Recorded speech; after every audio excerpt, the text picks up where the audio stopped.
যে দেখো বন্ধুরা, দেখেছো? এই যে আজকে এই জবাখানা প্রস্ফুটিত হয়েছেন, কিন্তু এই যে বুঝতে পারছো, এই যে ফোটার আগে যখন ইনি কুড়ি ছিলেন তখন কাঠবিড়ালি ওই যে সাইড থেকে কুড়িখানা খেয়েছিলেন, তারপরেও ইনি প্রস্ফুটিত হয়েছেন, দেখেছো? আর এই রকম বুঝেই গেছো তোমরা।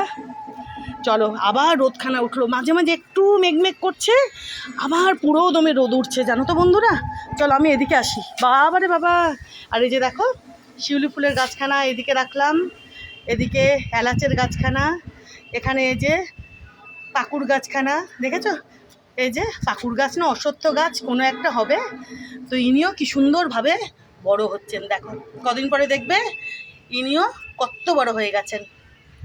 আর টমেটো গাছখানা তো বুঝতেই পারছো কদিন পরে ইনি টমেটো দেবেন। দেখো এই কটা গাছ এখন একটু এদিকে রেখেছি, ওটা তো ওদিকেই ছিল, ওই যে লবঙ্গ গাছখানা আর হচ্ছে কলকে ফুলের গাছখানা, ওটা তো আগে থেকে ওখানে রেখেছিলাম, আর আজকে এইগুলো এই পাশে রাখলাম, বুঝেছো বন্ধুরা? তো দেখো কি রোদ, বাবা বাবা। এখন ভাবলাম একটু দেখিয়ে দিই তোমাদেরকে, দেখো